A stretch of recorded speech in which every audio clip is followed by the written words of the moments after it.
श्री कृष्ण कहते हैं, ऐसा सच जरूर बोलो जो करवा लगे, लेकिन ऐसा झूठ कभी भी ना बोलो जो सच लगे।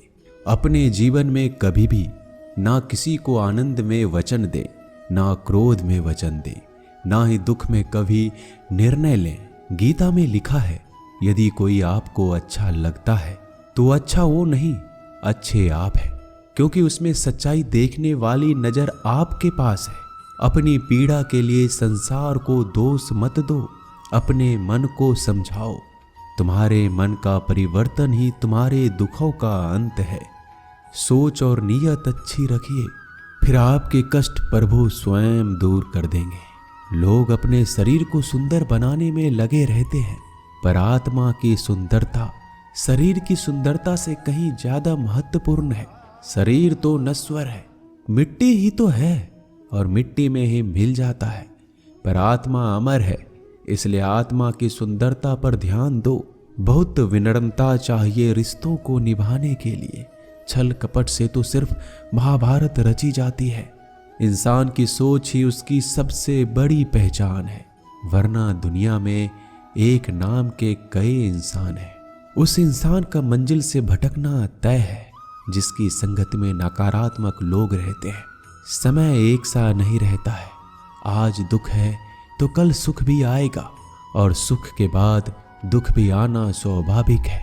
आपको पूरे धैर्य और श्री कृष्ण पर विश्वास के साथ अपना जीवन निर्वाह करना चाहिए। ये 5 चीजें अभी से छोड़ दीजिए। दूसरों को खुश करना, दूसरों से उम्मीद करना, अपने भूतकाल में जिंदगी जीना, अपने आप को किसी से कम आंकना और ज्यादा सोचना, तभी आप सबसे बेहतर जिंदगी जी पाएंगे। आजकल किसी के गुणों से ज्यादा रूप, रंग और कपड़ों को देखा जाता है, पर याद रखना, एक दिन रूप, रंग और कपड़े तो धोखे दे ही जाते हैं, पर जिसमें गुण है वह हमेशा साथ निभाएंगे। जो व्यक्ति किसी के चेहरे पर हंसी और जीवन में खुश लाने की क्षमता रखता है, ईश्वर उसके चेहरे पर कभी हंसी और जीवन में खुशी कम नहीं होने देते। जब धन कमाते हैं तो घर में चीजें आती हैं, लेकिन जब किसी का आशीर्वाद कमाते हैं तो धन के साथ खुशी, सेहत और प्यार भी आता है। धन से ही नहीं, मन से अमीर बने, क्योंकि मंदिरों में स्वर्ण कलश भले लगे हो, लेकिन नतमस्तक पत्थर की सीढ़ियों पर ही होना पड़ता है। भरोसा जीता जाता है, मांगा नहीं जाता। ये वो दौलत है जिसे पाया जाता है, कमाया नहीं जाता। अगर कोई मनुष्य हमारे साथ बुरा कर रहा है तो उसे करने दो, यह उसका कर्म है और समय उसके कर्म का फल उसे जरूर देगा। लेकिन हमें कभी भी किसी के साथ बुरा नहीं करना चाहिए, क्योंकि यही हमारा धर्म है। अगर आपकी समस्या एक जहाज की तरह बड़ी है तो भूले नहीं कि प्रभु की कृपा सागर जितनी विशाल है। अहंकार में धन, वैभव और वंश तीनों चले जाएंगे। विश्वास ना हो तो रावण, कौरव और कंस को देख लो। भोजन की कीमत भूख के समय होती है और भगवान की कीमत दुख के समय होती है। इसलिए अंधकार में छाया, बुढ़ापे में काया और अंतकाल में माया किसी का साथ नहीं देती। श्री कृष्ण कहते हैं, क्षमा दुनिया का बहुत ही कीमती शब्द है, लेकिन इस क्षमा का कब कैसे इस्तेमाल करना है ये बहुत ही आवश्यक है। पहला, अगर आपसे कोई अपराध हो जाए तो तुरंत क्षमा मांगना चाहिए। अगर आप क्षमा नहीं मांगेंगे तो इसमें आपकी ही हानि है, क्योंकि क्षमा ना मांगने से मन के अंदर अहंकार जागता है और अहंकार तो हमारी हानि ही करता है। दूसरा, अगर कोई अपराध करे तो आपसे क्षमा भी ना मांगे तो उसे क्षमा मत करिए, क्योंकि क्षमा अत्यंत अनमोल है और बिन मांगे किसी को क्षमा देना आवश्यक नहीं। तीसरा, यदि कोई आपके साथ अपराध करे, अनुचित करे और बाद में क्षमा मांगे तो उसे क्षमा कर दीजिए। इससे आपके भीतर की करुणा जागेगी, प्रेम जागेगा और यह आपके लिए शुभ ही है। चौथा, अगर आप कोई अपराध कर दो तो क्षमा अवश्य मांगना, इससे आपको लाभ ही होगा, क्योंकि सामने वाले व्यक्ति आपको क्षमा करे या ना करे, आपके अंदर का अहंकार गिरता है और आपका मन अधिक निर्मल हो जाता है।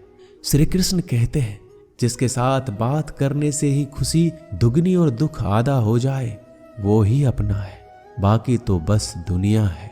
दुनिया के ये 4 स्थान जो कभी भरते नहीं, समुद्र, इच्छा का घड़ा, शमशान और मनुष्य का मन। कभी भी किसी भी रिश्ते का गलत इस्तेमाल मत करना, क्योंकि रिश्ते तो बहुत मिल जाएंगे, पर जिंदगी में अच्छे लोग बार बार नहीं आएंगे। बिना कुंडली मिलाए आजीवन चलने वाला एक अद्भुत संबंध केवल मित्रता है। यदि हमारी नीयत अच्छी और मकसद सही है तो किसी ना किसी रूप में ऊपर वाला भी हमारी मदद करता है। जब हम प्रार्थना करते हैं तो ईश्वर हमारे कहने से ज़्यादा सुनता है। जितना हम पूछते हैं उससे ज़्यादा जवाब देता है। जितना हम कल्पना करते हैं उससे ज़्यादा अपने समय में और अपने तरीके से देता है। समय का चक्र बहुत तेज चलता है, इसलिए ना तो बल का अहंकार करें ना ही अपने धन का। जीवन में वाणी को संयम ही रखना अनिवार्य है, क्योंकि वाणी से दिए हुए घाव कभी भरे नहीं जा सकते। जीवन में कभी मौका मिले तो किसी के लिए सारथी बनना, स्वार्थी नहीं। जैसे पानी को अगर दूध में मिलाया जाए तो वह दूध की तरह हो जाता है, यदि वही पानी अगर कीचड़ में मिलाया जाए तो कीचड़ बन जाएगा। ठीक ऐसा ही मनुष्य के जीवन में भी होता है। यदि एक गुणहीन व्यक्ति गुणवानों के संगत में बैठे तो उसे भी गुणवान समझ लिया जाता है और सम्मान का पात्र समझा जाता है। यदि एक गुणवान व्यक्ति गुणहीन व्यक्ति की संगत में बैठता है तो उसे तिरस्कार मिलता है। इसलिए अपने जीवन में संगति सोच समझकर सावधानी से बनाएं। जो मेहनत करने के बाद भी सपने पूरे नहीं होते तो रास्ते बदलिए, सिद्धांत नहीं, क्योंकि पेड़ भी हमेशा पत्ते बदलता है, जड़ नहीं। गीता में साफ शब्दों में लिखा है, निराश मत होना, कमजोर तेरा वक्त है तू नहीं। जीवन में कितना भी बुरा समय आए लेकिन हमेशा परिवार के साथ रहें, क्योंकि सुख आएगा तो बढ़ेगा और दुख आएगा तो बटेगा। जब इच्छा की पूर्ति हो जाती है तो वो लोभ को जन्म देती है। जब तक वह संतुष्ट नहीं होता तो क्रोध जन्म होता है। काम, लोभ और क्रोध तीनों के प्रभाव में आकर मनुष्य पाप करता है। बोलना तो सभी जानते हैं, लेकिन कब और क्या बोलना है ये बहुत कम लोग जानते हैं। जो केवल अपना भला चाहता है वह दुर्योधन है, जो अपनों का भला चाहता है वह युधिष्ठिर है, जो सबका भला चाहता है वह श्री कृष्ण है। इस दुनिया में कोई भी ऐसा व्यक्ति नहीं है जिसके पास समस्याएं ना हो, और ऐसा कोई समस्या नहीं है जिसका कोई समाधान ना हो। कुदरत ने 2 ही रास्ते दे रखे हैं, देकर जाओ या तो छोड़ कर जाओ। अपने साथ ले जाने की कोई व्यवस्था नहीं है, लेकिन फिर भी मनुष्य समझता ही नहीं है। याद रखना, भगवान से कभी उम्मीद छोड़ना नहीं और दुनिया वालों से कभी उम्मीद रखना नहीं। उस प्रेम पर विश्वास मत करो जिसमें भगवान श्री कृष्ण भी हार गए। उस मित्रता पर गर्व करो जिसमें गरीब सुदामा भी जीत गए।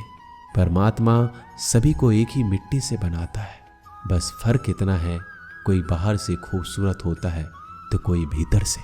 समझ ज्ञान से अधिक गहरी है,